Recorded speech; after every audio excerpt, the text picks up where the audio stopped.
Hello and welcome to another episode of the PA Path podcast. Before we get started, we would like to extend a special thank you to our episode sponsor, Butler University. Today, we speak with PA Program Director Jasmina Cheeseman. PA Cheeseman is an assistant professor of physician assistant studies at Franklin College in Franklin, Indiana. She obtained her first degree in clinical laboratory science from Indiana University and gained experience in both research and clinical laboratories. She went on to complete her master's in PA studies from Indiana State University and practiced in long-term care, urgent care, then a home-based primary care model. She transitioned to PA education in 2018 and became the program director in 2021. Jasmina, thank you so much for joining us today. It's a delight to get to know your program and know you. Could you tell us first about your path to becoming a PA? What led you from clinical laboratory sciences into the PA profession? Absolutely. Thank you so much for having me. So clinical laboratory science is very science-based, as you can tell by the name, and we get a very strong background in medicine because medtechs need to be able to understand the results, and if something looks strange, pick up the phone, talk to a nurse or physician before we actually result it. And the last part of that education includes clinical rotations. So I was at a large medical center with a med tech that was working on a transfusion unit.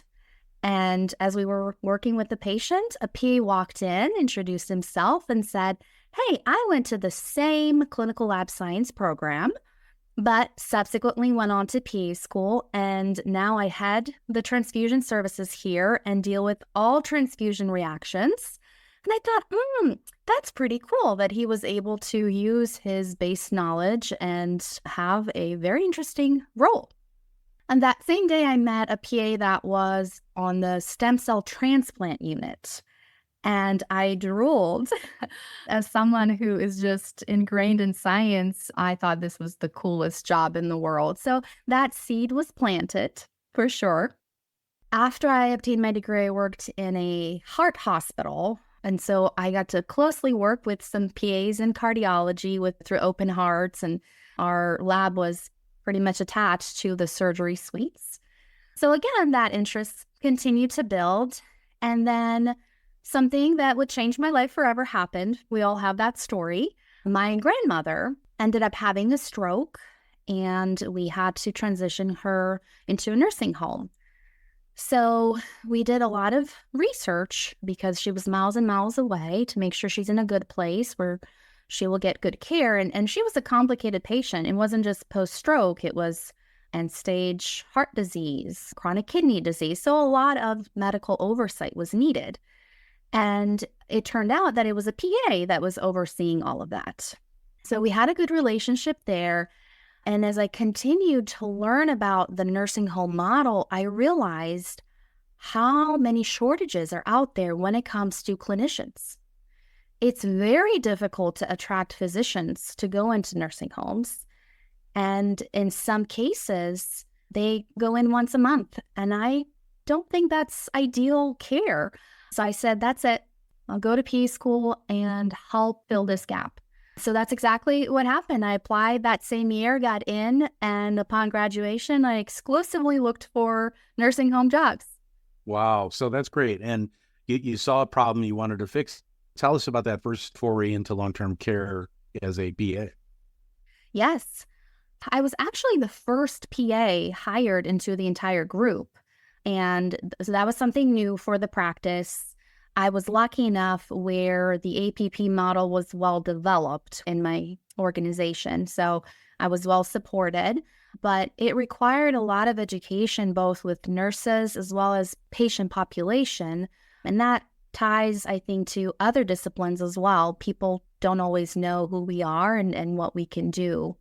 So that was a work in progress and continues to be.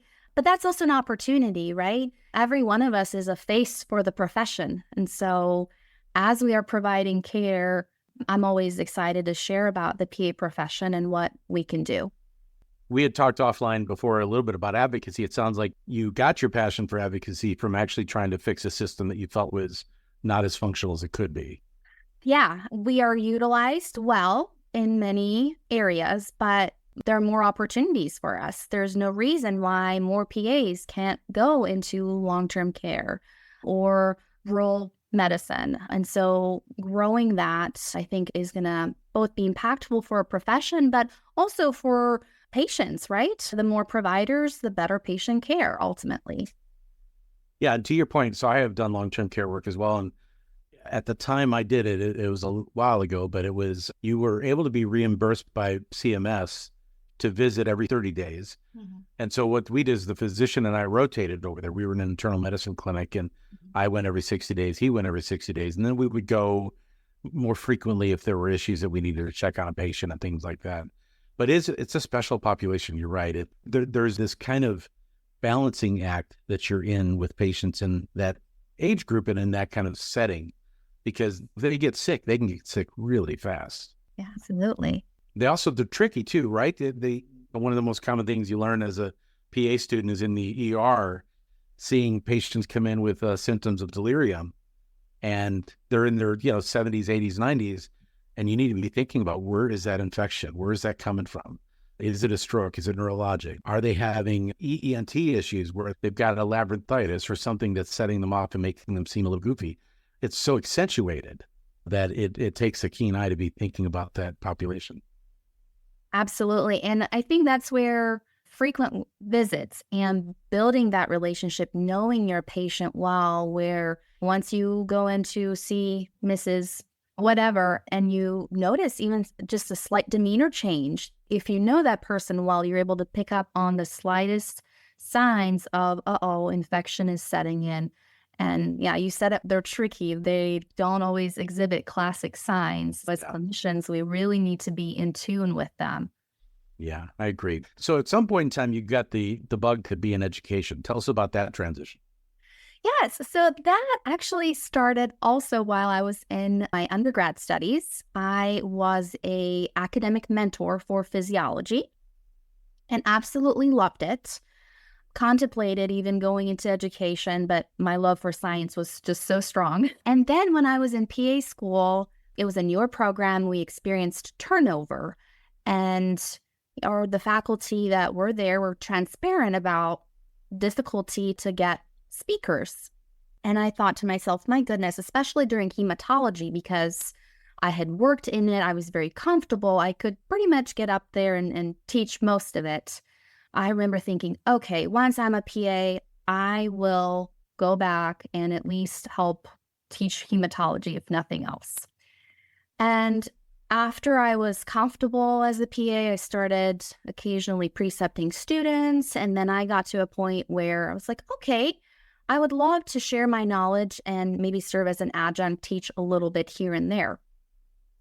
As I explored for that, there was a new PA program opening up fairly close to me. And I had lots of conversations with the PD, and he said, well, then we also have a full-time position. I ended up taking a leap of faith and absolutely have loved it. When I remember transitioning and sharing with my family, I can't believe that I'm getting paid to read and write lectures and teach others. Like, it does not feel like a job to me. So it was a very good match for me. That is a good match. That's when you found your calling, I would think. Yeah. I like to say that one of the biggest privileges of my life is to love what I do, love who I do it with, and love who I do it for. And when you have a team and a setup where you're feeling that, like you described, there's really no greater feeling in the world, probably. Yeah. And I'm lucky in the sense that I still love my identity as a PA. I love my patients. My flame for lab and research is still there. So I've just been very grateful that I've been on the right path and that my career has been very flexible to cater to me and in my interest. Let's take a quick break for a word from our episode sponsor, Butler University. Shape the future of healthcare at Butler University. Whether you're a practicing PA or soon-to-be PA graduate, Butler's Doctor of Medical Science programs offer the education and experience to advance your career. The DMS program serves PAs interested in deepening their knowledge with one of 4 focused concentrations, while the DMS Bridge program offers an accelerated curriculum designed for new PAs within 6 months of graduation from an accredited PA program. Learn more about your DMS options at www.butler.edu/DMS. So a lot of times clinicians think education is just a kind of an easy trip, and clinical practice is hard, right? It's a lot of chaos sometimes. There's a lot of pressures. There's stress related to patient outcomes. Can you talk about that transition and what you really learned and how that's different and how it might be similar? Yeah, I think there are a lot of skills that easily you can carry from being a PA to being an educator. We are all supposed to be educating our patients and building a relationship with our patients. And to me, that's very analogous to the relationship with students. So that's helpful. But there is a big learning curve going from clinical medicine to academia. It's a whole new language that you learn. And PA profession is also highly regimented by ARC-PA. So then we need to learn the standards and make sure we're following everything. That can be challenging as well. And it requires a lot of collaboration too, in many cases with your colleagues. It's not just about you and your patients, but now it's how do I work with adjuncts and my full-time colleagues to make sure that I'm creating an environment that's conducive to learning and creating the best outcomes for students. The program that you're describing that you had found, this local program, I assume that's Franklin College? Yes. Yes. So tell us all about Franklin College. I know you're located in Franklin, Indiana. It looks like you have a pretty small class size, which is the envy of many of us. What do you typically tell pre-applicants about the program and kind of your focus? Yeah, so Franklin College is very small, about 1,000 students total. And we are the second master's program for the school. And it was important to carry that culture of small classroom. So you are correct. We only have 24 seats, and that's a beautiful thing. We really get to have a lot of face time with students during lab time. And there's usually availability where we can coach students easily. Cases, we put them into groups and can coach one-on-one as needed. And so that's definitely a big perk for me as an educator, and I think for students as well. Similar to being in tune with your patients, because the cohort is so small, we're in tune with our students. So it's easy for us to sense, hey, this student is struggling in this subject matter. Why don't you come to my office? Why don't we take a look? Why don't we have a conversation? And in general, we nurture a family type approach in our program where everyone is very supportive, open door policies, so that students truly feel like we are a family there to support them through this difficult journey. It looks like you have a 25-month curriculum. So 12 months of didactic, 12 months of clinical, plus a month-long capstone? Correct. And the capstone, what is the focus of that typically? Is it research? Is it community engagement, needs assessments? Yes. So it is a community improvement project, and it's actually something they start in their didactic year during research methods. They start building that research, and then as they go through clinicals, they finish gathering the data, be it through a survey or collaborating with the clinical site, and ultimately to come up with some kind of a proposal how to improve either a clinic or a health outcome in our community. And as your students have completed those tasks, what were maybe some examples of projects that really seemed to hit home for you? Yeah, really a lot of variation, everything from smoking cessation to looking at increasing breastfeeding in a particular population in Indiana. So very catered to our community, and that's what we ask our students. I remember one student developing a whole process for a clinic that saw a significant number of people that struggle with alcohol intake. It's always fun to see the ideas that they're coming up and potential ways to help our clinics. It's a great way, in my experience, to really prepare them for the variety of cultures and community challenges they're going to see when they're in practice. Yes, absolutely. And in our program, that is very important. Our mission is tied to serving the underserved. And we really push understanding social determinants of health, We teach that from the beginning. I say, just because you can prescribe medicine to someone does not mean you took care of them. Look at the whole picture. Look at the referral programs. Look at the cost associated with everything. So that's one part of it. But the other part is cultural competence, understanding the wide spectrum of populations we will encounter as clinicians. This year, we are even extending and trying something new. I partnered with a colleague in our religious studies department. And so we're going to be teaching religious literacy. And then I will write some cases covering those minority religions and have our students see these patients from the community and have good discussions about how do we ensure we're sensitive to differences amongst us, and how do we make sure that we do things better the next time? Yeah, I think I read on your website that you're very focused on person-centered care. And to do that, you really need to understand what motivates the person, where their belief structures are at, so that you can navigate that effectively with them. I applaud you for that. If I'm an applicant looking at your program, what are ways that I can really prepare myself to stand out as a strong candidate? We have a fairly holistic admissions process. Of course, grades are a part of that, especially biology and chemistry, but we absolutely look at patient care hours. That's important.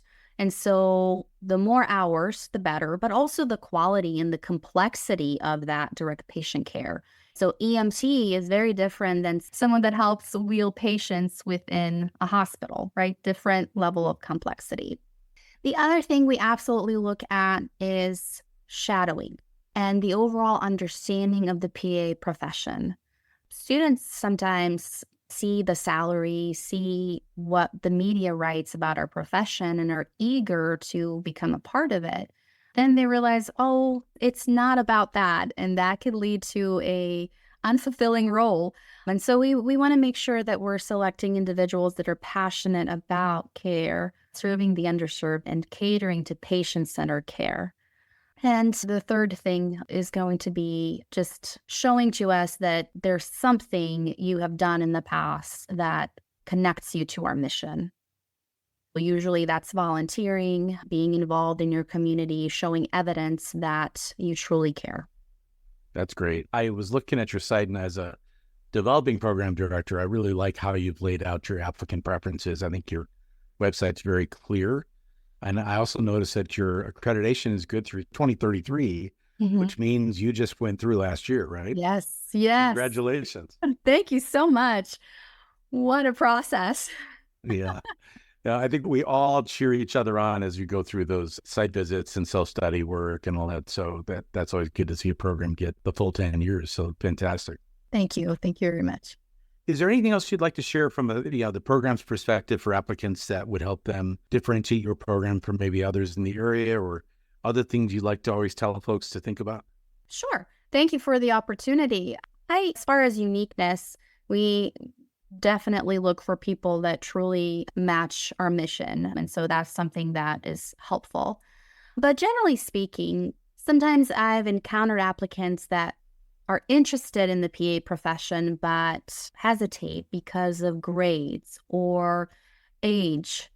And what I want to say to anyone that might be in those shoes is everything is possible. If you're truly passionate, you can do it. We've had 40-plus-year-olds complete the program successfully and become phenomenal providers.